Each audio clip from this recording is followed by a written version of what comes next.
Could I please call Shri Kanchan Gupta, the Editorial Director of Niti Digital, to introduce the book Dr. Manmohan Singh, A Decade of Decay.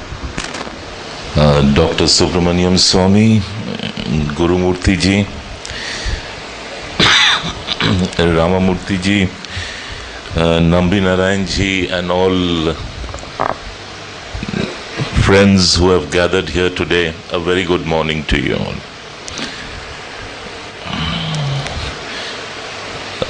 I was just asked by Guru Murthy ji, what am I doing here? A good question. A Bengali who works in Delhi, what's he doing in Chennai? The reason I'm here is that M.R. Venkatesh, who has authored this book, he has done signal service for the past 10 years, while everybody was commenting on how Sonia Gandhi is running down the country. I and a very few of my colleagues were trying to focus on how Manmohan Singh is running down the country. As Prime Minister, it was his responsibility to mind the national interest.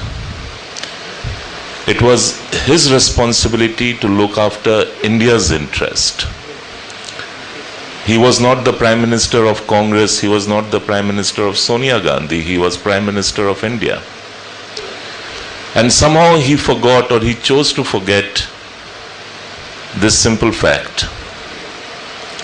And that's why if we consider 2004-2014 to be a decade of decay, he alone, or he primarily, is responsible and he must be held accountable for it. He cannot say that he was just playing regent while the Queen and the Prince decided for him what is to be done. It was for him to take that decision. It was for him to take that call. And it's not only now that when the economy has started faltering and the rupee is in free fall and we are all going to feel the after effects of it. Jobs are going to disappear. They have already started disappearing. Prices are going to shoot up, especially food prices. Your cost of living is going to multiply several times. It's only now that we are beginning to feel the effect of the decay. But more importantly, the decade of decay has been felt in other crucial areas. And here is a Prime Minister who has continuously misled Parliament on very crucial foreign policy and security issues. He has never been forthcoming on the India-US nuclear deal. Whatever we may think of the deal, whether it is right, wrong, but he never took the country into confidence. He never felt the need to take the country into confidence. If you go through parliamentary records, you will find that he has successively, again and again, repeatedly misled Parliament while the deal was being negotiated. We'll see the same thing on India-Pakistan relations. He never opens his mouth, and when he opens his mouth, he does it deliberately to mislead. He does it deliberately to tell half-truths or misleading truths.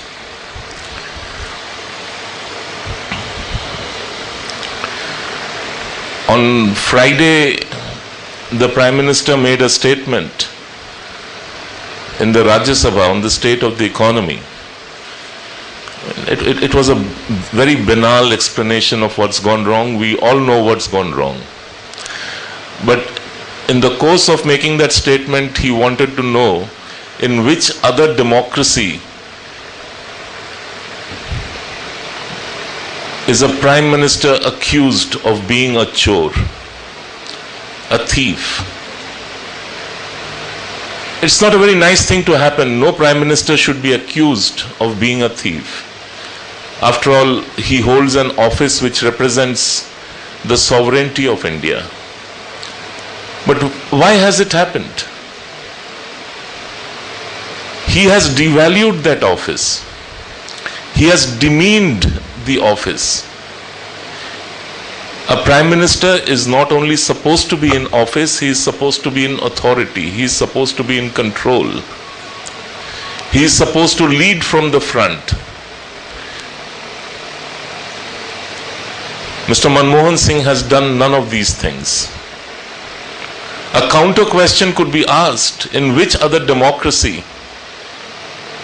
does a prime minister reduce himself to being a doormat of his political leader?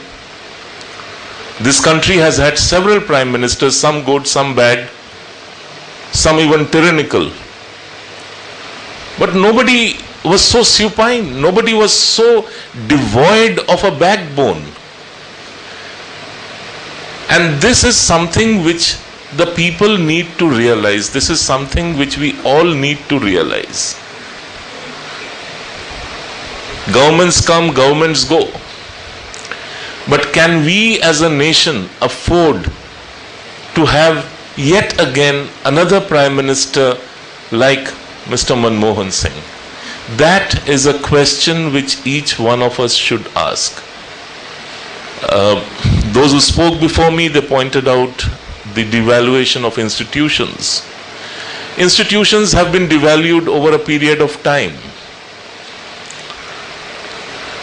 But what has never been devalued is the idea of government, the concept of government. When we joined journalism, we were taught words to use. One of the words which were taught was authority. Authority symbolizes power, it symbolizes control, it symbolizes a leader's grasp over the situation. So when you use the word authority, you don't have to use the word government, you do not have to use the word constitution, you do not have to use the word legal authority. It is all encompassing. That was 30 years ago. Today, if you look at the word authority, it means nothing.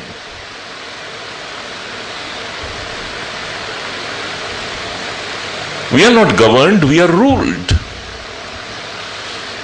We are ruled by people who stand behind the throne.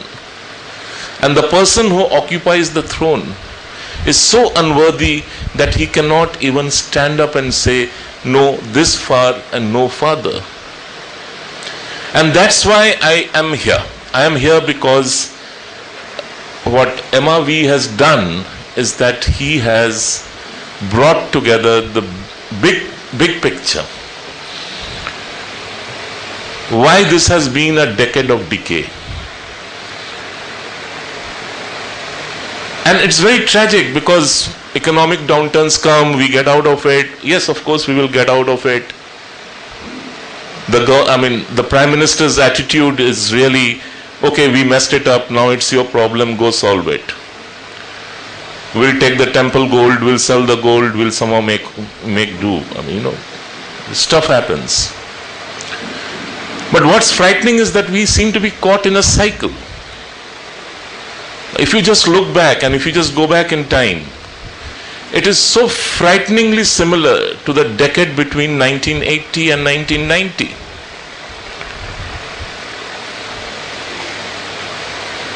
Political abuse of power, creating social friction for votes, making the Hindu feel besieged in his own country, letting the economy go for a toss, encouraging states to fight among themselves, eroding federalism, reducing the majesty of the constitution.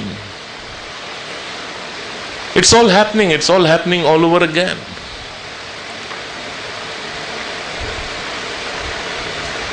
And what is really deeply saddening.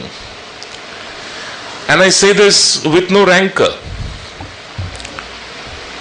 I don't expect Sonia Gandhi to feel for India. I genuinely don't. If I had been in her place in a foreign country, perhaps I would also have been equally indifferent. But definitely I believe that Manmohan Singh should have felt for India. And that he has spectacularly failed in displaying that he feels for India. There is no sincerity in his approach. I can accept a bad prime minister who's sincere, who's genuine in his conviction, and yet fails. Failure happens. Sometimes you succeed, sometimes you fail. But here it is a combination of two.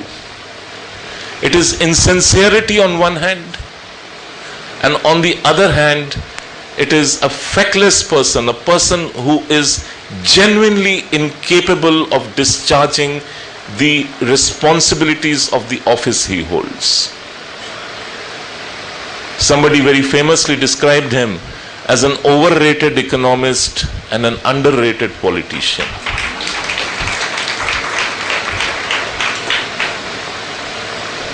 We don't need such people. I write a Sunday weekly column for the Pioneer, and this morning's piece was on Manmohan Singh's speech in the Rajya Sabha, and I ended it with saying, no punishment would be enough for him.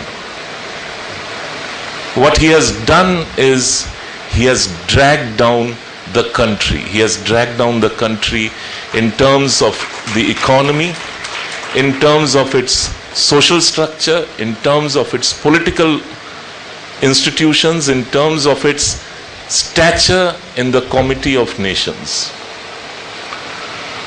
We are not really where we were 10 years ago. My other senior speakers over here, they will deal with it in greater detail, I'm sure. I don't want to take up more time. I'm sure you would want to listen to them, but I would strongly urge you to read MRV's book